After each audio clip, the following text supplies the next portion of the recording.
आप देख रहे हैं प्राइम टीवी, सच साहस सरोकार।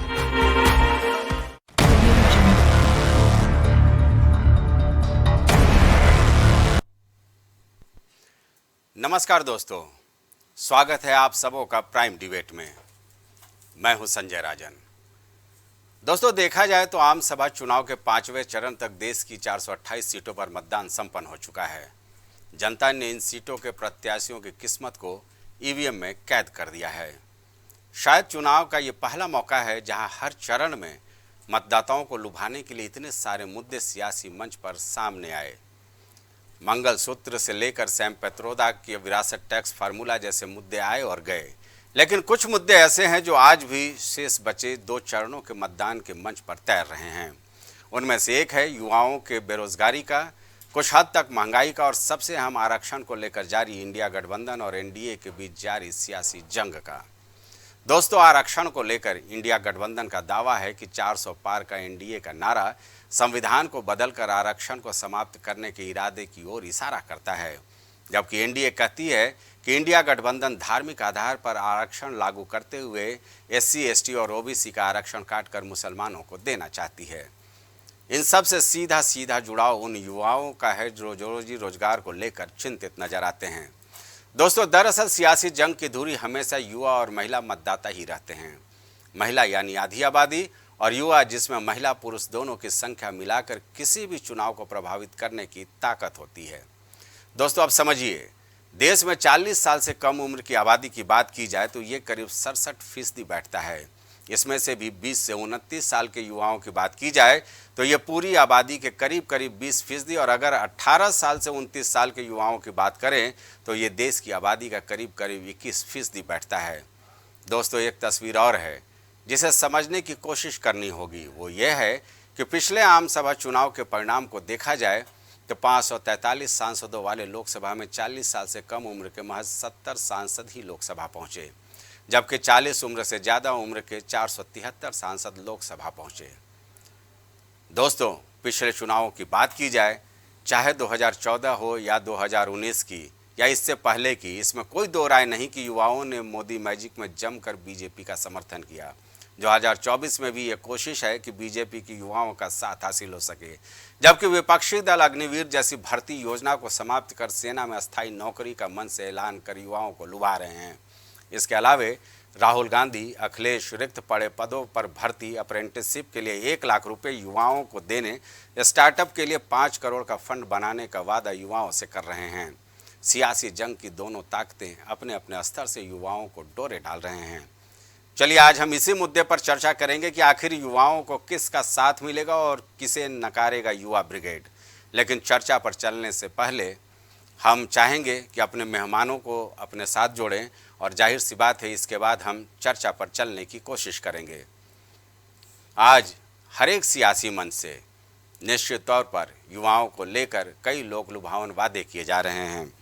जहां तक बात की जाए मोदी फॉर यूथ की, तो स्वावलंबन, आत्मनिर्भरता और स्वरोजगार पर पिछले 2 शासनकालों में यानी 10 सालों के शासनकाल में पुरजोर जोर दिया गया मोदी सरकार की ओर से। लगातार ये कोशिश होती रही कि चाहे वो कौशल विकास मिशन हो या स्वरोजगार के लिए ऋण की उपलब्धता हो, इन तमाम चीज़ों को लेकर मोदी सरकार ने काफ़ी कुछ किया है।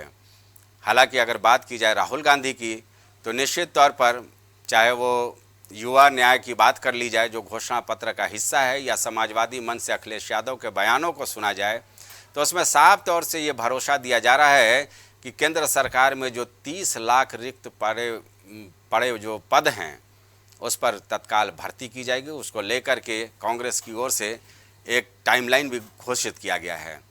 चलिए, हमारे मेहमान हमारे साथ जुड़ चुके हैं और 1 घंटे तक हम इस पर चर्चा करने की कोशिश करेंगे। सबसे पहले हम स्वागत करेंगे बालकृष्ण जी का, जो हमारे स्टूडियो में मौजूद हैं।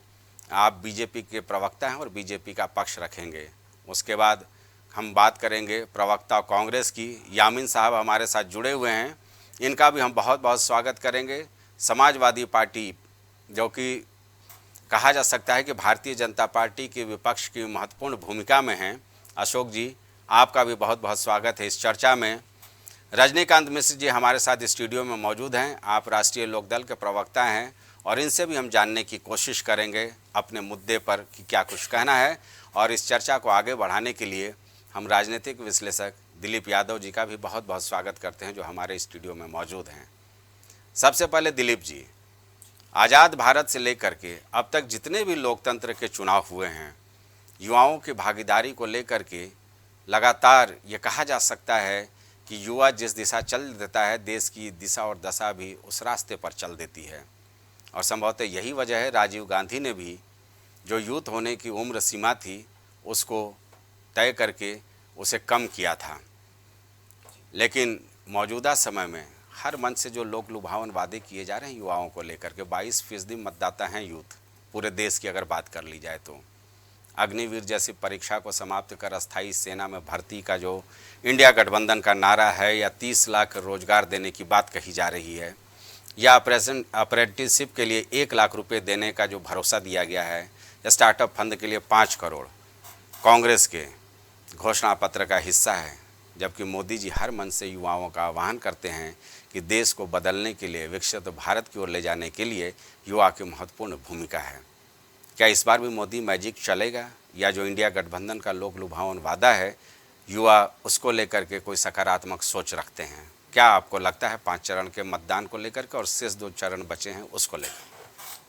देखिए संजय जी, जो एक आंधी आई थी जो है 2013 में जो है शुरुआत हुआ था, और जो है 2014 की परिणति ये रही है कि जो है यूपीए सरकार की जो है जो भी नाकामियां रही हैं उसके तहत जो है मोदी जी आए और बहुत ही अच्छे बहुमत से आए जो है एनडीए गठबंधन के माध्यम से। और जो जो वादे किए थे उन वादों को जो है तब का युवा, आज हो सकता है कि जो है वो युवा जो है प्रौढ़ावस्था में चला गया हो, तो उसकी जो है जो भी एलिजिबिलिटी क्राइटेरिया है ख़त्म हो गई हो जी। लेकिन जो है उसके बाद फिर आप देखें 5 साल जो है 14 से जो है 5 साल जो है 19 में फिर दोबारा आए, तो उन्होंने सोचा कि जो है ठीक है, जो है पिछली बार नहीं कर पाए, समय कम था, बहुत कुछ चेंजेस करने थे, वो हो जाएगा, लेकिन उसमें भी नहीं हुआ।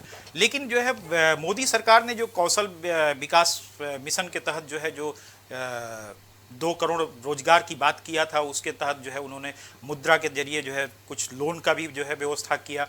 उसमें जो है जो एलिजिबिलिटी क्राइटेरिया रही उसके फुलफिल करके लोगों ने लोन भी लिया। साथ में जो है जो कौशल विकास के माध्यम से जो है अलग अलग जो है चीज़ें लोगों ने सीखा, उसका भी जो है सदुपयोग किया।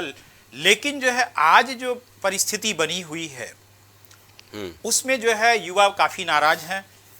पिछली सरकार में जो है 10 साल में आप अगर देख लें तो जो है भारत के जो है जितने भी जो है रोजगार से थोड़ा सा इतर हट के जो है जो लीडरशिप है, आप देखें कि छात्रों के बीच से लीडरशिप जो है पैदा होती है, वो लीडरशिप जो है समाप्त किया जा रहा है। इलाहाबाद यूनिवर्सिटी हो गई, चाहे बीएचयू में तो 1996 के बाद से जो है आज तक जो है चुनाव नहीं हुआ है। तो इसके लिए जो है कांग्रेस भी जितना जिम्मेदार है उतना ही जो है भारतीय जनता पार्टी भी जो है जिम्मेदार है। जो लीडरशिप चाहिए वो लीडरशिप बन नहीं पा रहा है। उन्हीं लीडरों में से शायद जो है आपके जो है अटल बिहारी वाजपेयी जी, मतलब तमाम जितने भी जो है टॉप लीडरान रहे, अरुण जेटली साहब, ये सब लोग जो है उसी छात्र राजनीति से आए हुए जो है लोग हैं। और वहाँ पे जो है एकदम ख़त्म कर दिया गया। गिना चुना जो है 1-2 विश्वविद्यालयों में, 4-5 विश्वविद्यालयों में जो है आपकी जो है छात्र संघ के इलेक्शन होते हैं, वो पूरी तरह से जो है लीडरशिप जो है ख़त्म किया गया। साथ में आप देखें जो 2 करोड़ रोजगार की बात थी, जो है उस रोजगार को जो है इन्होंने जो है युवाओं ने जो है मांगा, इन्होंने कहा था, लेकिन उस पर भी जो है नहीं, पर्चे लीक हो रहे हैं, सारी जो है भर्तियां रद्द की गई हैं। इसके अलावा जो है रेलवे में जो है वैकेंसी तकरीबन जो है जब 2014 में ये आए थे तो जो है उस समय तकरीबन जो है 19 लाख जो है भर्तियां जो है पेंडिंग थी, जो है वो भर्ती नहीं की गई। तब से लेके आज तक जो है कोई भर्ती नहीं हुई। स्टेट बैंक में देख लें तो बैंकिंग सेक्टर में भी जो है यही कमोबेश हालत रहे। और भी जितने भी स्टेटों में इनकी सरकारें रही हैं तो नौकरियां इन्होंने दिया है, जो सरकारी परमानेंट नौकरियां होती थी वहां पे जो है इन्होंने संविदा वाली नौकरियां वो कर दी। संविदा वाले में जो है बेचारा 15,000 की नौकरी पे जो है अपॉइंट होता है, उसको जो है हाथ में मिलता है 10,000 रुपये, 5,000 रुपये जो थर्ड पार्टी होती है, जो कंपनी होती है, वो ले जा रही है। उससे भी नाराज हैं।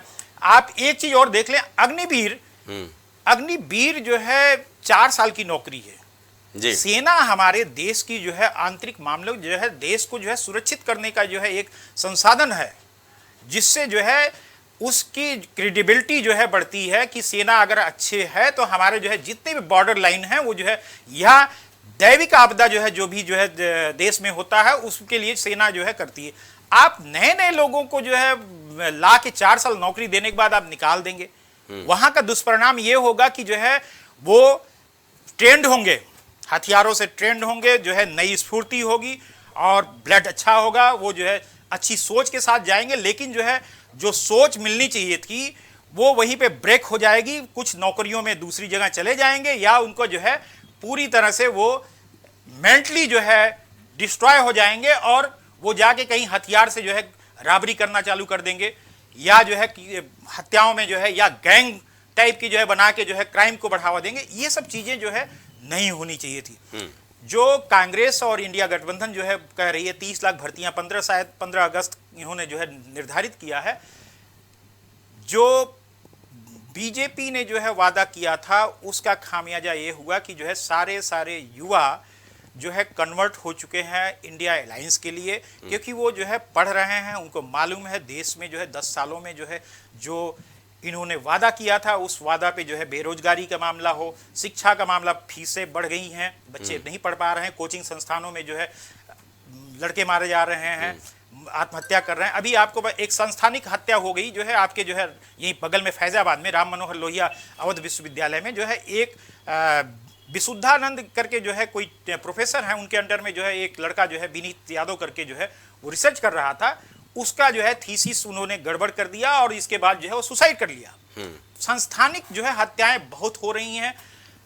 देश के युवा जो है जो छात्र वर्ग है, युवा में हम 40 वर्ष तक के जो है हमारे यहाँ जो है नौकरियों में जो है एज लिमिट है, 5 साल और बढ़ा देते हैं तो जो 45 होते हैं, तो वो जो नौकरी नहीं पाए इन 10 सालों में, आउटडेटेड हो गए, वो भी जो है एंटी बीजेपी जो है वोट कर रहे हैं। साथ में जो है जो 30 लाख की बात है, 30 लाख रोजगार की, उससे जो है लोग कन्वर्ट होके जो है एनडीए को सॉरी इंडिया गठबंधन को दे रहे हैं। और सबसे बड़ी बात है जो युवाओं का क्रेज है, एक चीज देखेंगे, इलाहाबाद में जो है राहुल गांधी गए हैं और वहां पे उन्होंने पूछा क्या हुआ, पेपर कैसे लीक हो गया, सिपाहियों की भर्ती है।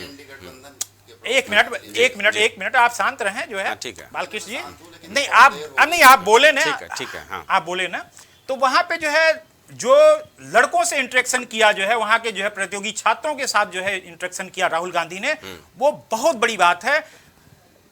नरेंद्र मोदी जी कभी नहीं करते। साथ में आपने हुजूम देखा, नहीं छात्रों से नहीं, छात्रों से अरे मैं ये कंप्लीट नहीं, आप बोलिएगा, आपने एकदम गलत। संजय जी के जो है डिबेट में, संजय जी के डिबेट में ऐसी कभी आता नहीं कि जो है कोई इंटरव्यू वो करे, पर ये आरोप गलत है। नहीं आप बाद में बोलिए, आप नहीं एकदम गलत बात है। बालकृष्ण अभी आएंगे, आपका टर्न आएगा भाई। ठीक है। जो इंटरेक्शन जो है उन्होंने किया है वो बहुत ही काबिल तारीफ है। आप देखें अभी फूलपुर में इतनी युवाओं का जोश था, संत कबीर नगर में भी जोश था, आपके जो है आजमगढ़ में जो है लालगंज में जोश था। अरे दिलीप साहब, लेकिन मोदी जी की रैली में भी तो युवा दिखते हैं ना, एकदम कि आपको नजर ही नहीं आते हैं। एकदम दिखते हैं, बहुत युवा जाते हैं। चलिए ठीक लेकिन है, वोटों का कन्वर्जन मैं जो हमेशा कहता आया हूँ 10 से 20% हो जाए बड़ी बात है। चलिए ये तो 4 जून को पता चल जाएगा कि किसके दावे में कितना दम है। सबसे पहले हम चलेंगे सपा प्रवक्ता के पास, अशोक जी, बाद में बालकृष्ण जी से हम जवाब लेंगे। भाई आप लोग कह रहे हैं कि 30 लाख नौकरी दे देंगे, 5 करोड़ का स्टार्टअप फंड बना देंगे, अप्रेंटिसशिप के लिए 1 लाख रुपए देंगे, ये सब हमें लगता है कि लोग लुभावन वादे हैं क्या? ऐसा बिल्कुल नहीं है जी। अशोक जी, बातें करना या युवाओं के लिए सोचना, युवाओं के लिए कुछ अच्छा करने की बात रखना, ये लोग बहुत वादे कैसे सकते हैं? अब जब हमारी सरकार बनने जा रही है इंडिया गठबंधन की, लोग हमें वोट दे रहे हैं इसके लिए, हम 30 लाख नौकरियों को अगर घोषित कर देंगे, अगर रिक्ति प्रकाशित कर देंगे, भर देंगे, तो क्या हो जाएगा? कौन सा आसमान फट पड़ेगा? देश मजबूत होगा, हमारे देश में युवाओं को रोजगार मिलेगा, दलितों को रोजगार मिलेगा, दलितों को आरक्षण मिलेगा। सवाल इस बात का है कि सारा कामकाज ठप कर दिया है मोदी जी ने तो ऐसा काम कर दिया, संविदा पर नौकरी दे रहे हैं। सवाल इस बात का है कि अगर अच्छी बात की जाए, अच्छे फंड दिए जाए स्टार्टअप को लिए। आज 1 लाख रुपया देने की बात है कि जब तक नौकरी मिली जाएगी उनको जब अप्रेंटिसशिप मिलेगी तो नौकरी भी मिलेगी। सवाल इस बात का है कि कुछ सोचना पड़ता है। परीक्षाएं लीक हो रही हैं, परीक्षाएं तक नहीं करा पा रहे हैं। सवाल इस बात का है कि जो वोट दिया है युवाओं को इन्होंने, 60 लाख भर्ती की बात आई और परीक्षाएं लीक हो गई, उतने परिवार किस तरह से उसको तकलीफ पड़ी होगी, ये सोचने की बात है। आज 4 साल की नौकरी थी ये सेना में, जैसा हमारे भाई बता रहे थे अभी अच्छी बात कह रहे थे वो दिलीप जी, कि जो है उन 4 साल की नौकरी में जो है वो ट्रेन होंगे, फिर निकाल दिए जाएंगे 75%, वो निकाल दिए जाएंगे जब, तो उनके ऊपर क्या बीतेगी, कितना डिप्रेशन में जाएंगे वो, कितना वो हरास होगा उनका, युवाओं का। ये चीज गलत होती है। पहले किसी को आशा देना, फिर आशा तोड़ देना, ये बहुत बुरी बात है। ये देश के लिए घातक है, समझ लीजिए आप। और ये इस पर देश विचार कर रहा है। इसमें किसानों की बात देख लीजिए, किसानों को हमने एमएसपी गारंटी की बात कही है। एमएसपी की गारंटी देना कितना आवश्यक है। किसान जब पैदा करता है, अशोक जी आज युवाओं तक रखेंगे एमएसपी वगैरह पे, तो हम लोग अगले दिन चर्चा कर लेंगे। यूथ को लेकर के आज तो बात हो रही है। युवाओं पर आज का युवा बहुत आक्रोश में है, बहुत दुखी है, बहुत व्यथित है। उसको समझ नहीं आ रहा है कि भाजपा सरकार उसको कहाँ ले जा रही है। लेकिन भारी तादाद में युवा मोदी के नारे लगाते भी नजर आते हैं भाई। अरे देखिए, उस तरह से युवा हायर कर लेने से कुछ नहीं होता है। कुछ आजकल बेरोजगारी इतनी है, पैसे पाने पर लोग लगा देंगे नारे, लेकिन वोट नहीं देंगे। नारे तो लगा देंगे लेकिन वोट नहीं देंगे। सवाल इस बात का है कि जो अनाप पैसा लिया है, चंदा आया है इनका, वो कहाँ खर्च करेंगे। चंदा किस तरह लिया है, ईडी भेजा, चंदा ले लिया, फिर काम दे दिया। सवाल इस बात का है, इन्होंने भ्रष्टाचार की सीमाएं पार कर दी मोदी सरकार ने। मोदी सरकार से ज्यादा भ्रष्टाचारी कोई सरकार ही नहीं है आज की डेट में देखा जाए तो। सवाल इस बात का है कि युवा आक्रोश में है, युवा ईमानदारी चाहता है, युवा ईमानदारी से अपना रोजगार करना चाहता है, युवा अच्छे रास्ते पर चलना चाहता है। उसको जो है 4 साल की नौकरी देकर के उसकी जवानी को तबाह किया जा रहा है। सवाल इस बात का है, परीक्षाएं लीक करके उसको बेचैन किया जा रहा है, उसको घबराहट में लाया जा रहा है, डिप्रेशन का शिकार होना पड़ रहा है, आत्महत्या करने को मजबूर हो रहा है। अशोक जी, हाईकोर्ट के आदेश पे जब हटाया गया था लोक सेवा आयोग अध्यक्ष अनिल यादव जी को, तो उस समय वही युवा सामने था ना, लोक सेवा आयोग का घेराव कर रहा, जिसके ऊपर सपा सरकार ने लाठियां चलाई थी। जब आप नौकरी के नाम पे 2-3 जिलों सफाई से कनेक्टेड जो 1-2 जिले हैं, उनके युवाओं को सिर्फ नौकरी देते थे। सब आपके यहाँ ठेकेदार, पारिवारिक ठेकेदार सब आपके यहाँ डटे हुए थे रोजगार देने के मामले में, पैसा लेकर रोजगार देने के मामले में। आपके यहाँ से पारिवारिक ठेकेदार हैं, 35-40 लोगों का परिवार है सही खानदान का, वही सबको रोजगार देते हैं। अच्छा, उनको यादव के नाम पे सूझता है 2-3 जिलों के यादव, इसके अलावा पूर्वांचल का यादव उनको दिखता नहीं। अगर आप यादवों के टिकट का भी आकलन देख लें तो 5-6 लोगों को उन्हीं को टिकट मिला है जो उसी खानदान के हैं। दूसरा, रोजगार की जहाँ तक बात आती है तो आपका, और अगर हम इंडी गठबंधन के एक सहयोगी लालू प्रसाद यादव जी की पार्टी राजद को भी देख लें, तो जमीन के बदले जो उन्होंने नौकरियां देने का जो भ्रष्टाचार किया है, जिसका पूरी चेन अवेलेबल है, जिसमें लगातार पूछताछ हो रही है, आगे पुनः जेल जाने की संभावना बनी हुई है। तो अब प्रधानमंत्री जी ने ये भी कहा है कि इस प्रकार से जो पैसा, हम पैसा भी वापस करेंगे जो पैसा इन लोगों ने लिया हुआ है। तो कुल मिला के इंडी गठबंधन के नेतृत्व में 60 सालों में आप कहते हैं 30 लाख नौकरियां देने की बात। अभी संजय राजन जी भाई साहब ने बताया कि करीब 20-22% युवा हैं। करीब मेरा अनुमान यह है कि 20 करोड़ के आसपास युवा हैं जिनको नौकरियों, तो 20 लाख के युवा और 30 करोड़ नौकरियां, और तो इस 30 लाख नौकरियों से 20 करोड़ युवा का भला कैसे हो सकता है, जो आप गुमराह करने की देश को कोशिश कर रहे हैं। 30 लाख नौकरियों से तो 20 करोड़ युवाओं का भला होगा नहीं। और 30 लाख में भी आपके जो सहयोगी दल हैं उनका भ्रष्टाचार, कदाचार, अनाचार सिद्ध है, स्वतः सिद्ध है अशोक जी। चाहे वो आप देख लें उत्तर प्रदेश में, चाहे आप देख लें बिहार में, और चाहे आप अन्य राज्यों में जो इंडी ममता बनर्जी को आप देख ही रहे हैं कि किस प्रकार से वहां लोग पकड़े गए हैं, कैसे कैश बरामद हुए हैं, वो सिर्फ नौकरियों में ही भ्रष्टाचार है। तो ये 30 लाख में 30 लाख नौकरियां जो आप देने की बात कर रहे हैं, ये 30 लाख मुझे लगता है कि पुनः भ्रष्टाचार की भेंट चढ़ने वाली है ये नौकरियां। हालांकि आपको अवसर ऐसा कुछ प्राप्त नहीं होने जा रहा है, लेकिन ये युवा जानता है कि आप गुमराह कर रहे हैं इस देश को। ठीक है। युवा इस बात में बहुत गंभीरता से जानता है। माननीय मोदी जी की जब सरकार बनी तो हमने 45 करोड़ से ज्यादा मुद्रा लोन दिया है रोजगार के लिए। 30 लाख नौकरियों से इस देश की इकोनॉमी नहीं बढ़ेगी, इस देश की युवा को रोजगार नहीं मिलेगा। एक तरफ आप नौकरियां देने की व्यवस्था करेंगे, भाई आपके शासनकाल में हुआ क्या, लोक सेवा आयोग भर्ती नहीं कर पा रहा था। अगर आप देख लें जो राजकीय विद्यालय हैं प्रतिवर्ष भर्तियां हो रही हैं, प्रतिवर्ष आप देख लें पीसीएस से जितने पद हैं उनकी भर्तियां हो रही हैं। विभिन्न प्रकार के आयोग वो बहुत ही मजबूती के साथ अपना काम कर रहे हैं उत्तर प्रदेश में भी। तो कहने का इतना सा मतलब है अशोक जी कि पूर्व में जो आपने परिणाम दिया है इस प्रदेश को, युवा उसको बहुत ठीक से जानता है। युवा सिर्फ 3 जिलों में नहीं है, सैफई, इटावा, मैनपुरी में, युवा पूरे प्रदेश में है। यादव का कुनबा सिर्फ 3 जिलों में नहीं है, पूरे प्रदेश में यादवों के साथ भी आपने जो काम किया है वो बहुत अच्छा नहीं किया है और यादव बहुत अच्छी तरीके से बालकृष्ण आपकी बात आ गई। यामिन कादिर साहब, ये अगर युवाओं 30 लाख नौकरी को रिक्त करने का क्या प्रावधान था? 30 लाख नौकरी ही थी, मान लीजिए 30 लाख नौकरी को भी रिक्त करके रखा, उसकी भी नौकरी नहीं फिर गई। ये कौन सा बुद्धिमानी था, कौन सा भला किया युवाओं का? युवाओं को बर्बाद कर दिया है मोदी जी। अच्छा, उसमें बता दीजिए तुष्टीकरण के नाम पे कितना प्रतिशत आरक्षण बढ़ाने जा रहे हैं आप? जैसा कि तेलंगाना, हैदराबाद में आपने कर रखा है ओबीसी का आरक्षण, जो आप तुष्टीकरण के बेसिस पे देना चाहते हैं, वो भी आप तय करके बता दीजिए कितना करेंगे। देश को गुमराह तो नहीं करें आप। और ठीक है, देश को गुमराह कर रहे हैं या नहीं, हम चलेंगे यामिन साहब के पास। यामिन साहब, आवाज आ रही है? जी आ रही है। भाई मोदी जी कहते हैं कि हम दो इनका फार्मूला है, स्वावलंबन और आत्मनिर्भर, और इसके लिए स्वरोजगार, कौशल विकास से लेकर के इन्होंने जो युवाओं को रोजी रोजगार के लिए ऋण की व्यवस्था की है, इसमें भाई क्या आप मानते हैं क्या गलती है? अगर युवा जॉब क्रिएटर बनता है तो उससे बेहतर है ना कि ज़्यादा से ज़्यादा लोगों को जिसके पास टैलेंट होगा वो रोज़गार देगा। आज स्टार्टअप में कई ऐसे युवा हैं जो काफ़ी आगे बढ़ चुके हैं। जी देखिएगा, मोदी जी ने नौकरियां तो दी हैं, अभी चुनाव के दौरान चुनाव आयुक्त नियुक्त किए, ये भी एक नौकरी है। हमारे आगरा से ही एक चुनाव आयुक्त उप चुनाव आयुक्त नियुक्त कर दिए गए, ये भी एक नौकरी है। हिमाचल प्रदेश से चुनाव आयुक्त बनाए गए, ये भी एक नौकरी है। तो नौकरियां तो दी हैं, लेकिन जो नौकरी के हकदार थे शिक्षित बेरोजगार, उनको नहीं दी गई हैं। मैं एक बात पूछना चाहता हूं, मुझसे पहले माननीय वक्ताओं ने अपने अपने विचार रखे हैं जी। मैं ये कहना चाहता हूं कि एक भैया हमारे भी बीजेपी के थे, वो कह रहे थे कि 3 जिलों में नौकरी, ऐसा तो हो नहीं सकता कि प्रदेश की नौकरी निकले और 3 जिले के लोग ही नौकरी करें, पूरे उत्तर प्रदेश में जाना पड़ेगा।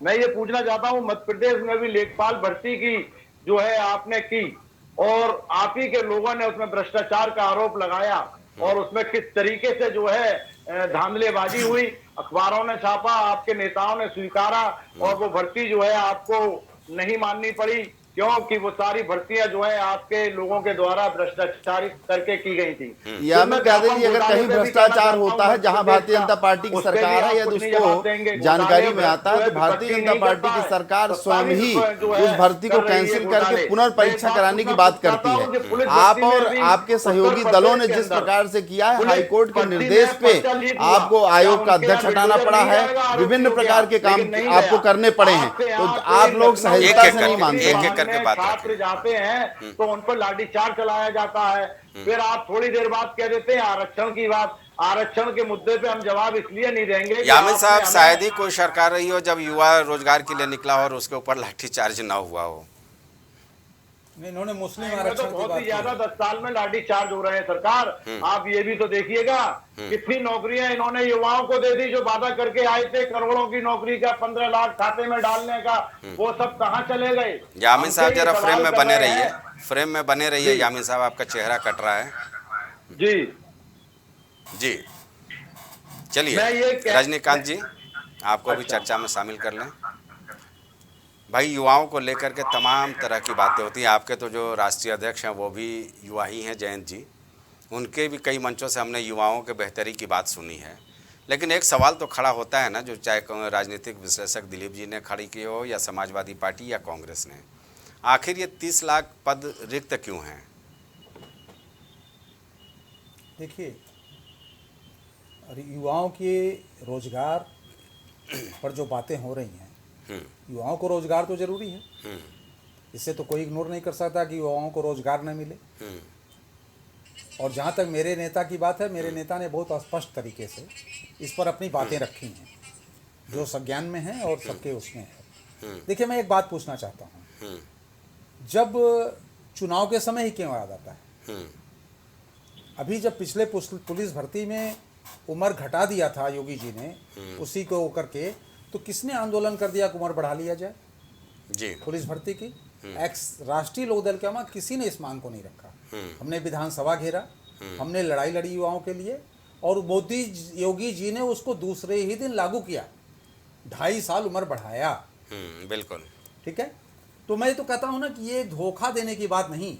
आप सड़क पर आओ, आप बात करो, आप लड़ाई लड़ो, आप कोई काम नहीं करोगे। जब चुनाव आएगा तो सारी चीजें ट्विटर और कैमरे के माध्यम से बात करने की जरूरत पड़ती है। देखिए, अभी आपने इसमें एक मुस्लिम आरक्षण की बात रखी जी। मैं आपको एक बात तो पुरानी है, और सभी मुस्लिम के बहुत बड़े मसीहा बन के घूम रहे हैं जी। 1999 में सदन में हमारे नेता चौधरी अजीत सिंह ने 27% आरक्षण से पिछड़े मुस्लिमों के लिए 4.4% आरक्षण को अलग करने की मांग रखी। सबसे ज्यादा विरोध हमारे स्वर्गीय हो गए माननीय नेता मुलायम सिंह यादव जी ने किया और लालू प्रसाद यादव जी ने किया जी। उसका विरोध किया, सदन में हो हल्ला हो गया कि ये कैसे हो सकता है। भाई, क्यों नहीं हो सकता? अगर 27% आरक्षण पिछड़ों को दिया गया तो मुस्लिम पिछड़ों का हिस्सा 4.4 आता था, तो क्यों नहीं दिया गया? जी, इसका जवाब मिलना चाहिए। मुझे याद है, सही बात है। क्यों नहीं मिलता इसका जवाब? तो आप अपनी नेक नियति से काम तो करें। आज आपको युवाओं को चिंता आ गई जब वोट लेना है कि मोदी जी को वोट नहीं मिलेगा, युवा मोदी जी को वोट नहीं करे, इनको करेगा। मैं आपको बता रहा हूं क्यों करेगा ये। इनके अलग अलग मैनिफेस्टो हैं, समाजवादी का कुछ है, कांग्रेस का कुछ है, तेजस्वी का कुछ है, एक कंफ्यूजन है। ठीक है, कि कौन क्या करेगा, यानी कुल मिलाकर के ये कहा जाएगा। हाँ, एनडीए का एक मैनिफेस्टो आया हमारे ख्याल से, रजनीकांत जी, किसी घटक दल ने नहीं सुन लीजिए, हाँ, मैनिफेस्टो अपना नहीं जारी किया है। उसमें एक पॉइंट है मैन्युफैक्चरिंग हब का। अभी कौशल विकास दुनिया भर की बातें हैं, मैं उस पर नहीं जाऊंगा। ठीक है, अगर मैन्युफैक्चरिंग हब वाली बातें पूरी हो जाती, सरकार रजनीकांत जी, इशारा है एक ब्रेक लेने का। ब्रेक के बाद फिर आपके पास आएंगे और चर्चा को आगे बढ़ाएंगे। एक छोटा सा प्रोग्राम।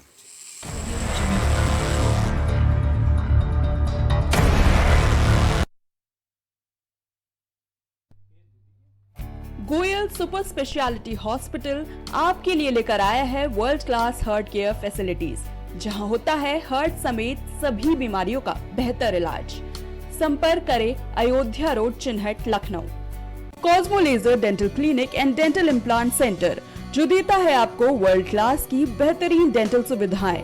पता सिविल लाइंस, प्रयागराज, उत्तर प्रदेश। संपर्क करें 6393882172। babaSahebShadi.com, ये पोर्टल वेबसाइट शादी विवाह के रिश्तों के लिए ये बहुत ही भरोसेमंद और बेहतरीन पोर्टल वेबसाइट है। अभी तक बहुत सारे लोगों ने इस पर भरोसा किया है और मनचाहा रिश्ता पाया है। ये पूर्णतः सुरक्षित है। आप आज ही अपना निशुल्क पंजीकरण कराएं और मनचाहा रिश्ता पाएं। MGM hospital and research centre, advance neuro and spine surgery centre. आपका स्वास्थ्य ही हमारी प्राथमिकता। पता झलवा, प्रयागराज। मस्तिष्क मनोरोग, नस एवं नशा मुक्ति के विशेषज्ञ डॉक्टर राकेश पासवान। पता Sitaram hospital, Darbhanga colony, Lowther road, Prayagraj.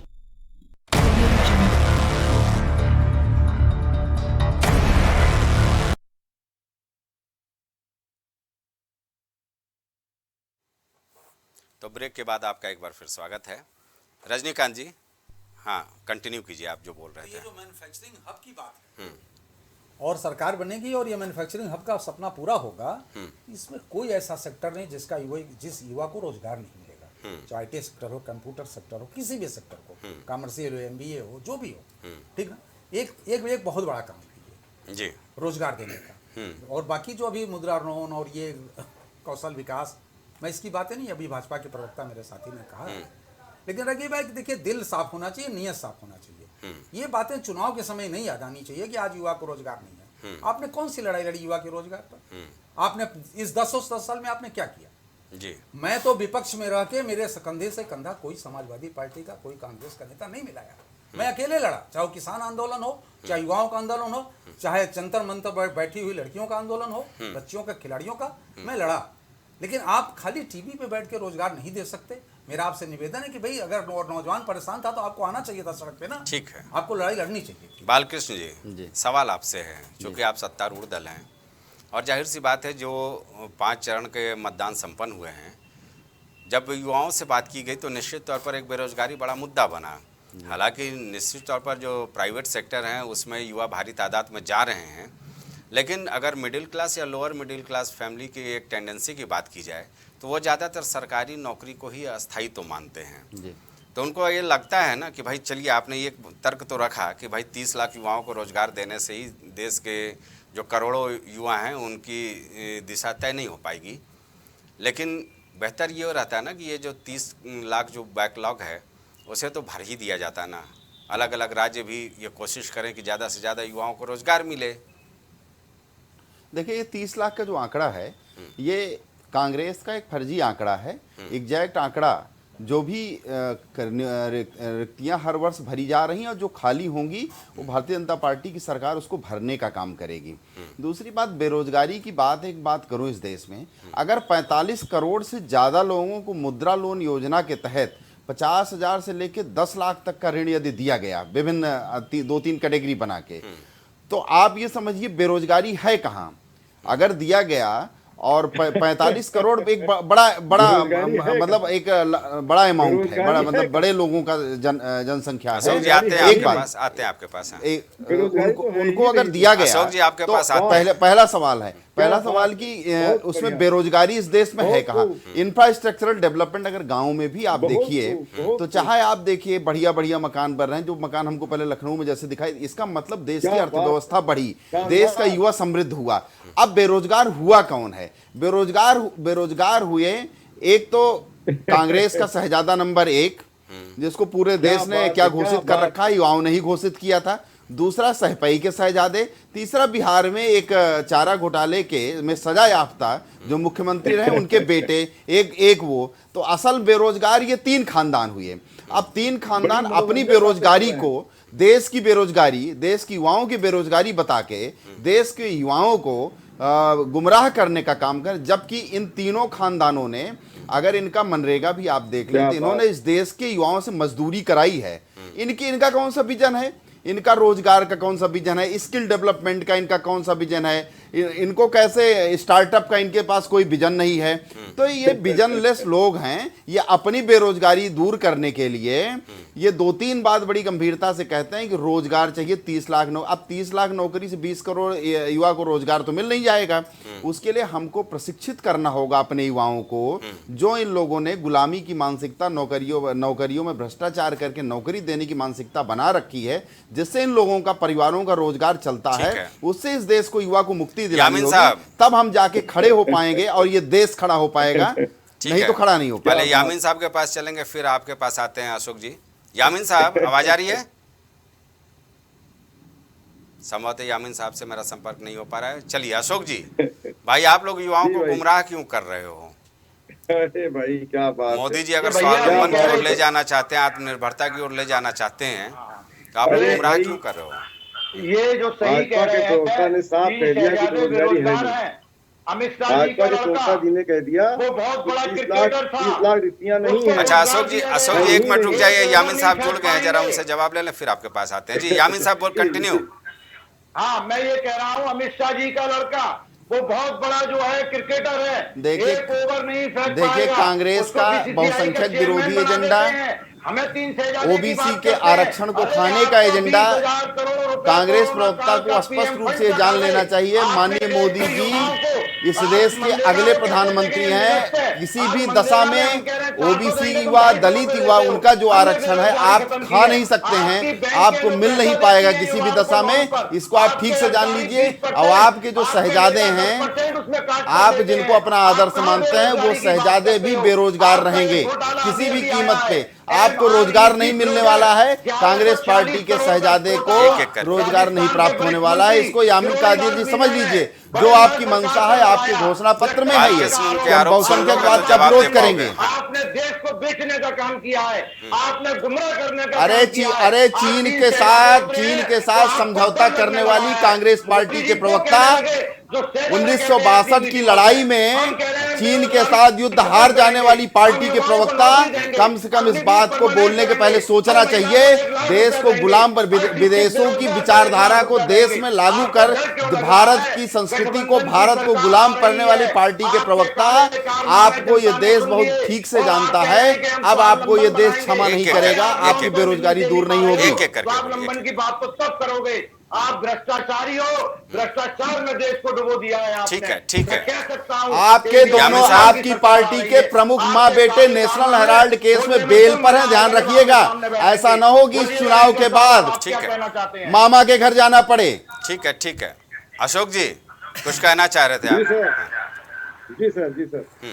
मैं स्पष्ट रूप से बहुत प्यार मोहब्बत के साथ, बहुत शालीनता से अपनी बात रखना चाहता हूँ, और जिसमें मैं कहना चाहता हूँ कि माननीय प्रवक्ता जो भाजपा के हैं वो ये स्पष्ट कर दें कि अगर 30 लाख रिक्तियों की बात झूठी है तो कितने पद रिक्त हैं, यही बता दें। दूसरी बात ये बता दें कि क्या रोजगार की समस्या है ही नहीं, बेरोजगारी दूर हो गई है। वो कहते हैं इतने स्टार्टअप चला दिए गए हैं, इतने हमने स्किल प्रोग्राम कर दिए हैं कि जो है सब बेरोजगारी दूर हो गई है।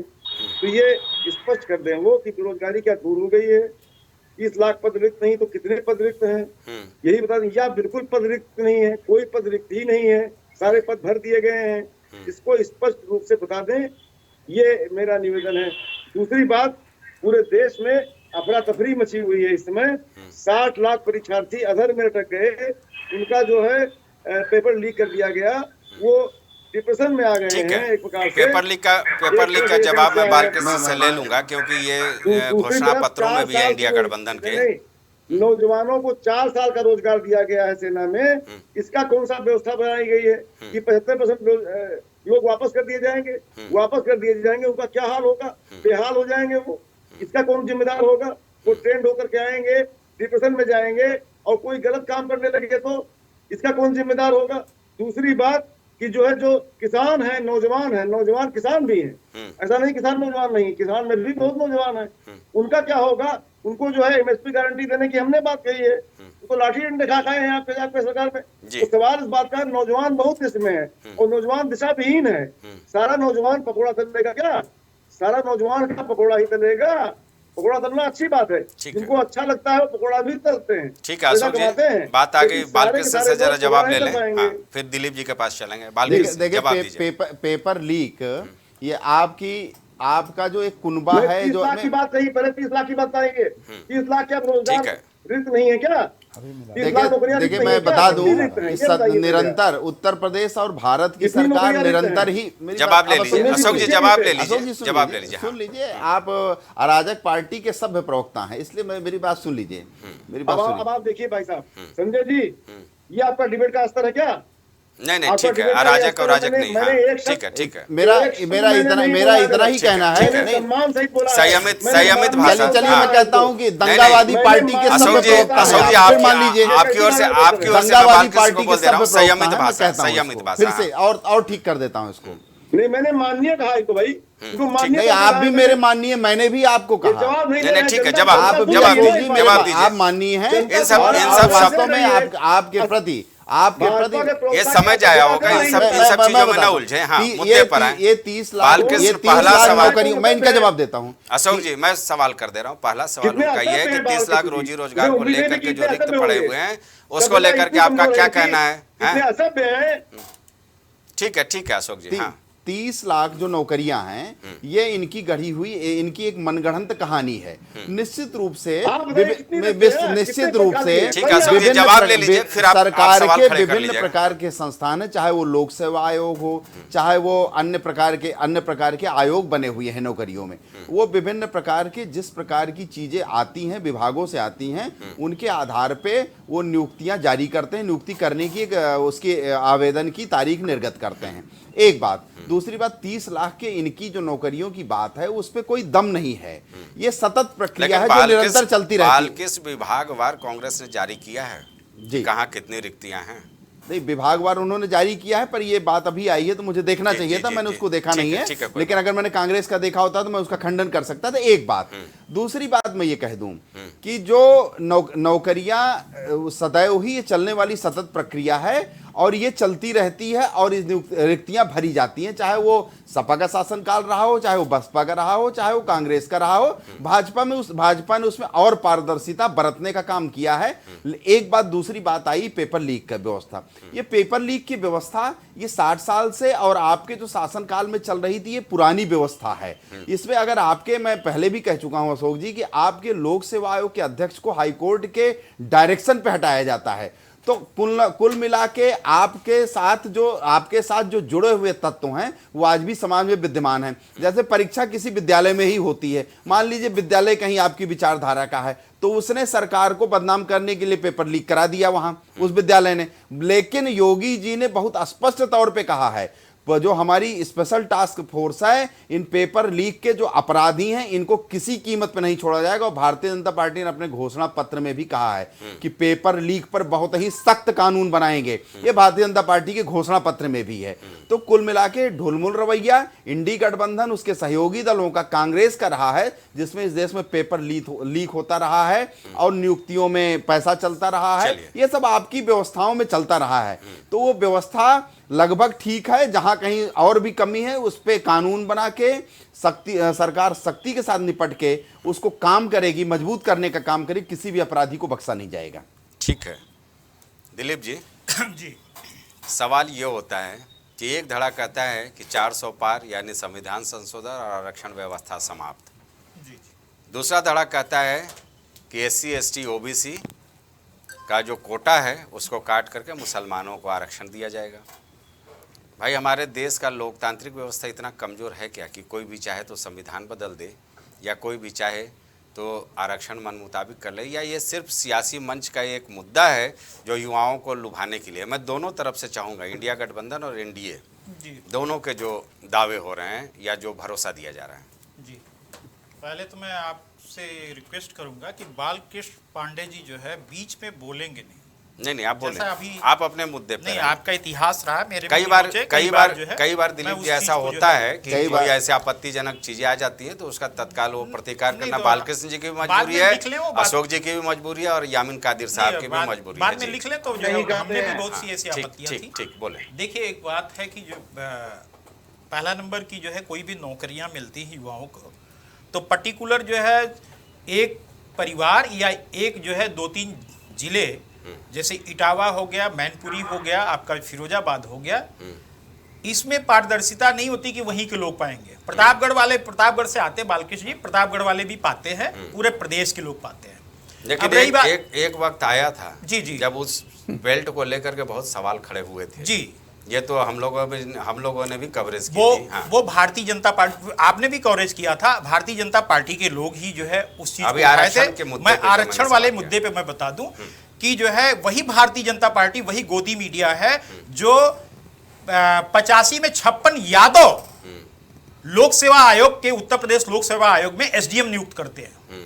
मतलब आज तक जो है शायद ये जितने भी जो है लोग हैं खासतौर पे बीजेपी में, वो लोग बैठे नहीं परीक्षा में कि पेपर कितने जो है कितनी वैकेंसी आती है। आज तक जब से लोक सेवा आयोग बना है 56 SDM का पद ही नहीं आया। चलिए, उसमें तो अखिलेश जी ने बोल दिया था। आपसे मैंने जो सवाल किया संविधान संशोधन और लोकतांत्रिक, संविधान संशोधन उसमें तो अशोक जी बोल देंगे। जी, एकदम हो सकता है। जिस तरह से EWS 10% जो है 15%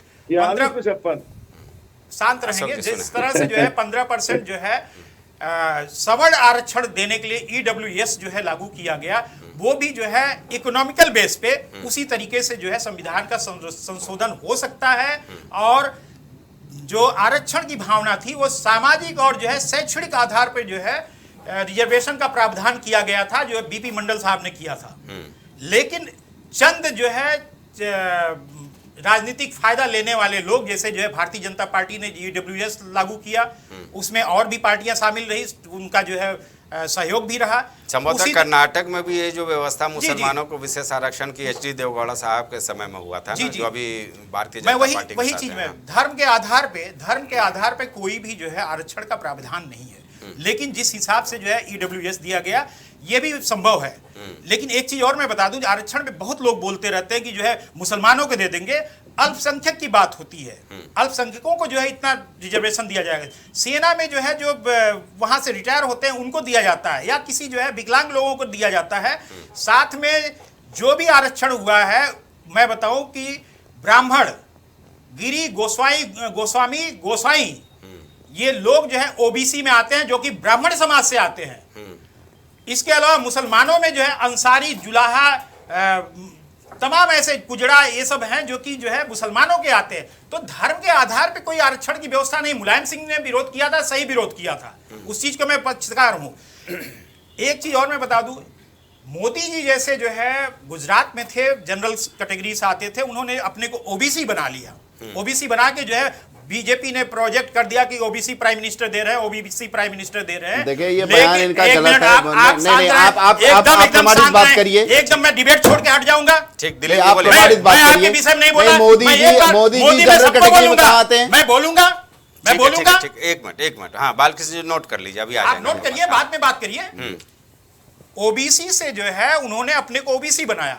अब मैं बता दूं, यही उत्तर प्रदेश सरकार है ओबीसी बनाया। अरे यार ये फ्लैटेड पर वो है राजनीतिक लिए से। महोदय आप शांत रहें। क्यों शांत दिलीप रहें? जी, किसने क्यों शांत रहें भाई? आपका टर्न आएगा, आप बात करिएगा। शांत रहें, आप क्यों नहीं? आप आप किस तरह से बात कर रहे हैं? मैं कुछ बोल रहा हूं तो आप उसको डिस्टर्ब कर रहे हैं। गलत बात मैंने नोट कर रखा है। गलत मत बात किसी कीजिए। पार्टी के प्रवक्ता बन जाएगा तो लिखा लीजिए। समय निकल रहा है। बोलिएगा। सपा का प्रवक्ता लिखवा दीजिए, क्या लिखवाइए ना। लेकिन इनका सभा अगर सपा का पकड़ रखना है, कांग्रेस प्रवक्ता इनको अच्छा, दोनों सपा की बात है, विश्लेषण का मतलब विश्लेषण का मतलब आप मोदी जी नहीं, मोदी जी की चाय से राज करेंगे। मोदी जी के मोदी जी की ठीक चाय है, से राज करेंगे। ठीक है, शांत आप हो कह रहे हैं जाइए। अखिलेश यादव की आप गुमराह कर रहे हैं। नहीं, ठीक है। नहीं गलत है दिलीप जी, दिलीप जी, दिलीप जी, गलत है, लोग याद करेंगे। मैं कहता हूँ आपसे, मैं कहता हूँ अखिलेश यादव, लालू यादव बालकृष्ण जी, स्टेटमेंट मत दीजिए ना। शांत रहिए। गलत स्टेटमेंट मत दीजिए। शांत रहिए। ये मेरे चर्चा का तरीका नहीं है। दिलीप जी शांत रहिए, कोई भी विवादित टॉपिक मत लाइए। हाँ, जिस तरह से आरक्षण की बात हो रही है, मैं आरक्षण की बात नहीं, कर रहा हूं। कैसे मोदी जी कैसे ओबीसी हो गए भाई? वो मोदी जी ओबीसी जो है इसलिए हैं। मोदी जी जो है जनरल कैटेगरी से आते थे, उन्होंने जो है वहां पे रह के जो है संविधान अपने जो है उसमें रिजर्वेशन पॉलिसी में जो है चेंजेस किया, ओबीसी बनाया। मैं वही बात कर रहा हूं।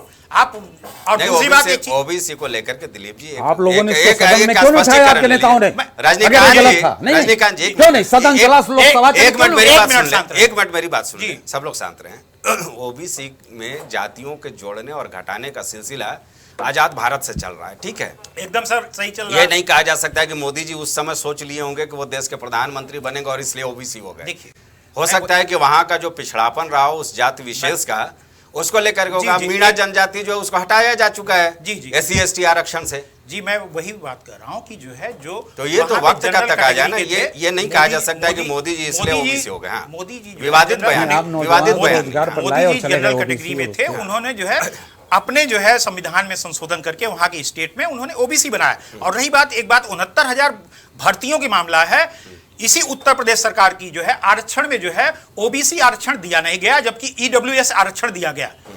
आप एक चीज और देखें, छात्र राजनीति में आप देखें तो पूरी तरह से जो है छात्र राजनीति को खत्म कर दिया गया है। लीडरशिप पैदा ही नहीं हो रहा है। वो मायावती की देन है। नहीं, मायावती की नहीं देन है। लिंगो कमेटी कांग्रेस के शासनकाल में बनी, उसकी देन है। 2008 में लिंगो कमेटी ये सहयोगी दल लिंगो कमेटी क्या जो है, शांत रहे, मैं बता रहा हूँ। जी जी, लिंगदो कमेटी बनी, सूबे में मायावती की सरकार थी, आपको भी याद होगा, रजनीकांत जी है ना।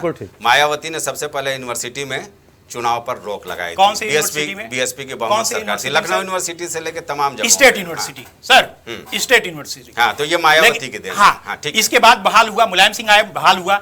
लेकिन लिंगदो कमेटी जो है सारी यूनिवर्सिटी के लिए था। हाँ, सेंट्रल यूनिवर्सिटी जो बनारस हिंदू यूनिवर्सिटी है, 1996 से इन्हीं की पार्टी के जो है सहकारिता मंत्री है JPS राठौर। JPS राठौर जो है उनको जो है हमने छात्र संघ का अध्यक्ष बनाया है। मैं अपना एक वोट दिया हूं। उसके बाद से जो है क्या जो है वाजपेयी सरकार नहीं रही है, क्यों नहीं हुआ? छात्र यहाँ पे इलाहाबाद विश्वविद्यालय में क्या हो रहा है? छात्रों को जो है, युवाओं को आप खत्म कर रहे हैं कि वो मेन स्ट्रीम पे ना आए। रही बात अलग से चर्चा कर लेंगे। एक चीज और बता दें कि रोजगार जो है, अखिलेश यादव बेरोजगार हो गए हैं, या फिर जो है राहुल गांधी बेरोजगार हो गए। मैंने आपका दिलीप जी बेरोजगार हो गए। दिलीप जी, मैंने आपसे 2 सवाल पूछा था। क्या एनडीए संविधान संशोधन करके आरक्षण समाप्त कर देगी?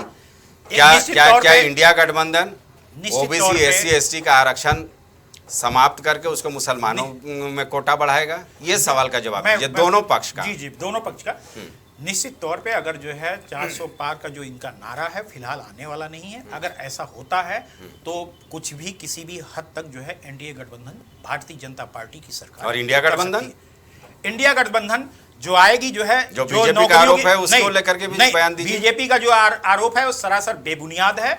उसमें जो है जो 30 लाख नौकरियों की बात है, 15 अगस्त तक जो है देने का जो प्रावधान इन्होंने किया है, सारे जो है डेटा निकाल लिए हैं, इतने पद खाली हैं। तो इसका मतलब कि ये उस जो भारतीय जनता पार्टी की सरकार है वो नाकाम रही है। वो 30 लाख कांग्रेस सरकार को भी हम लोगों ने दूसरी बात, एक चीज और मैं बता दूं, रजनीकांत जी, ठीक है, आपके बात बहुत लंबी आ गई। एक शब्द और, दिलीप जी बहुत लंबी आ गई। रजनीकांत जी को जरा जोड़ ले 1 मिनट। हाँ, देखिए, रजनीकांत जी, बेरोजगारी की जहां तक बात है, हमारी भी उम्र हो गई। कांग्रेस की गवर्नमेंट थी, इंदिरा जी की गवर्नमेंट थी, कभी बेरोजगारी ऐसा मुद्दा नहीं रहा जब नहीं रहा। हमेशा ये बातें चलती रही। देखिए, मैं इंदिरा जी का तारीफ करूंगा। इंदिरा गांधी ने उद्योग विभाग बनाया। आज इसकी ये लोग विरोध कर रहे हैं कि ये मैन्युफैक्चरिंग वगैरह, ये इंदिरा जी ने बनाया और 1 लाख रुपया प्रधानमंत्री रोजगार योजना के अंतर्गत लोन देके बेरोजगारी दूर करने की कोशिश की। उस समय बहुत लोगों को लोन बहुत कम इंटरेस्ट पर 1 लाख रुपया का मतलब होता था उस समय, उसमें दिया। बहुत लोग उस रोजगार से आज बहुत आगे हैं, रोजगार करके। जिन्होंने नहीं लिया, लोन लिया और खत्म कर दिया, खा लिया, घूम लिए, वो बात खत्म। लेकिन रोजगार देने का तरीका ये बहुत पुराना, जो कांग्रेस में सशक्त महिला इंदिरा गांधी ने शुरू किया था। अगर उस बात को मोदी जी कह रहे हैं कि हम मैन्युफैक्चरिंग हब बना के रोजगार देंगे, कौशल विकास और मुद्रा लोन से रोजगार दे रहे हैं, तो बुराई क्या है? नौकरी से हर समय बेहतर होता है कि जॉब। आप एक अभी आपने एक बात कहा कि लोग सरकारी नौकरी पसंद करते हैं। देखिए, जितना नौकरी है, आप पूरा एक आंकड़ा आप मंगवाइए। मैं आज आपसे कहता हूं कितने पद खाली हैं, जरा आप इसको एक मंगाइए। रेलवे में कितने लोग अभी तक जब पूरा भरा हुआ था तो कितने कर्मचारी थे, इसका आंकड़ा मंगवाइए। ये सारी बातें गलत साबित हो जाएंगी। ठीक है, सुनिए। दूसरी चीज है कि अभी भी ग्रुप डी की भर्ती रेलवे में हुई, चल रही है, लोग धीरे धीरे ज्वाइन कर रहे हैं, हो रही है। ये जानकारी में होनी चाहिए सबके। अब इस तरह की तमाम चीजें जो चल रहे हैं उसमें गुमराह करने की जरूरत नहीं। इशारा हो चुका है, इशारा हो चुका है। अब 30 सेकंड का आखिरी बयान लेंगे। अशोक जी, युवाओं को भाई रोजी रोजगार को लेकर के जो आप लोग बयान दे रहे हैं, क्या उसका असर इस चुनाव पर दिखेगा? 30 सेकंड में बोलना है क्योंकि आखिरी वक्त है, मुद्दे से भटकिएगा मत। जी, बहुत कम संक्षेप में अपनी बात कर रहा हूँ। युवा बहुत खुश है, और युवा इसलिए खुश है, 6 चरण के चुनाव हो चुके हैं, और 6 चरण के चुनाव में लगभग स्पष्ट हो चुका है कि 5 चरण, हाँ, 5वां चरण का 6वां होना बाकी है अभी। 5 चरण के चुनाव हो गए हैं, और 5 चरण के चुनाव में ये स्पष्ट हो गया है लगभग कि भाजपा की सरकार की विदाई हो रही है। युवा जश्न मना रहा है। आमीन साहब समझ रहा है कि इंडिया गठबंधन सरकार बनेगी तो उसे जोशो खरोश है, उसमें उसे नौकरियां मिलेंगी। ठीक है, हो गया, 30 सेकंड हो गया। अशोक जी, आपका 30 सेकंड हो गया। जीवन अच्छा होगा। यामीन साहब, 30 सेकंड में आप भी अपनी दावेदारी। दे देंगे, बहुत शॉर्ट में कहूंगा, मुस्लिम को आरक्षण दे देंगे ओबीसी का काट करके। जब माननीय राजनाथ सिंह जी उत्तर प्रदेश के मुख्यमंत्री थे तो उन्होंने जो है किस कोटे से काट करके 4% का आरक्षण जाट समुदाय को दिया। मुसलमानों को आरक्षण की बात करते हो, अरे सारे आरक्षण तो गैर मुस्लिमों पर है, खाली मुसलमानों को कहां पर आरक्षण मिल रहे हैं? आप बताइए तो सही। मुसलमानों को फिजूल में बदनाम किया जाता है। 47 का बंटवारा इसी आधार पे। मैंने अभी डिबेट के लिए वक्त नहीं बचा। यामीन साहब, 47 का बंटवारे का आधार यही था। क्या चुनाव में इसका असर दिखेगा जो आप लोग वादा कर रहे हो युवाओं से? बिल्कुल दिखेगा, बिल्कुल दिखेगा। हम सच्चे वादे करके आ रहे हैं। हमारे जो इंडिया गठबंधन, नौजवान जो है इंडिया गठबंधन को सपोर्ट कर रहा है। हमारी सरकार बनेगी और हम जो है देंगे, और आरक्षण पे कोई छेड़छाड़ हम नहीं करेंगे। ठीक है। रजनीकांत जी, हो गया, 30 सेकंड हो गया। रजनीकांत जी, देखिए, किसी को भी युवाओं को गुमराह करने की जरूरत नहीं है। मेरा सुझाव है कि सब नेक नियति से काम करें। ये जितने घोषणा पत्र हैं, ये इसमें जो उसका बेरोजगारी का जो आंकड़ा दिया गया है, हम आपसे पुनः निवेदन करते हैं कि ये गलत है।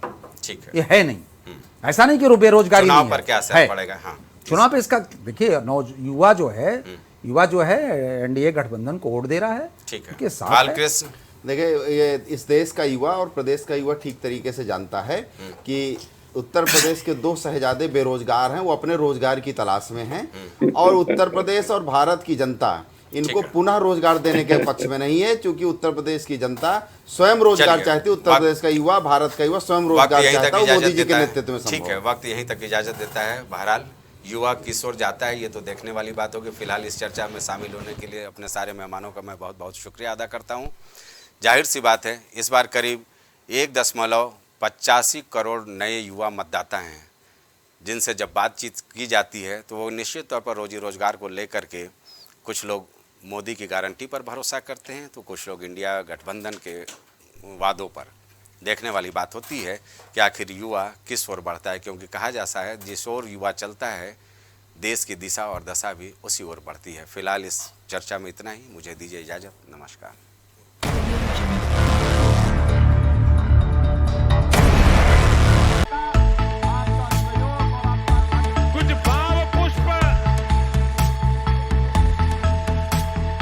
आप देख रहे हैं प्राइम टीवी, सच साहस सरोकार। MGM hospital and research centre, advance neuro and spine surgery centre. आपका स्वास्थ्य ही हमारी प्राथमिकता। पता झलवा प्रयागराज। मस्तिष्क मनोरोग, नस एवं नशा मुक्ति के विशेषज्ञ डॉक्टर राकेश पासवान। पता Sitaram hospital, Darbhanga colony, Lowther road, Prayagraj. Goyal super speciality hospital आपके लिए लेकर आया है world class heart care facilities, जहां होता है हार्ट समेत सभी बीमारियों का बेहतर इलाज। संपर्क करें Ayodhya road, Chinhat, Lucknow. Cosmo laser dental clinic and dental implant centre, जो देता है आपको वर्ल्ड क्लास की बेहतरीन डेंटल सुविधाएं। पता सिविल लाइंस, प्रयागराज, उत्तर प्रदेश। संपर्क करें 6393882172। BabaSahebShadi.com, ये पोर्टल वेबसाइट शादी विवाह के रिश्तों के लिए ये बहुत ही भरोसेमंद और बेहतरीन पोर्टल वेबसाइट है। अभी तक बहुत सारे लोगों ने इस पर भरोसा किया है और मनचाहा रिश्ता पाया है। ये पूर्णतः सुरक्षित है। आप आज ही अपना निशुल्क पंजीकरण कराएं और मनचाहा रिश्ता पाएं। छूट नहीं पाएगी अब यूपी की कोई भी खबर, क्योंकि हर खबर पर होगी हमारी पैनी नजर। सच्ची खबरों पर रहेगा हमारा पूरा फोकस। आपको दिखाएंगे सूबे से जुड़ी हर खबर। देखिए प्राइम उत्तर प्रदेश सिर्फ प्राइम टीवी पर। राजनीति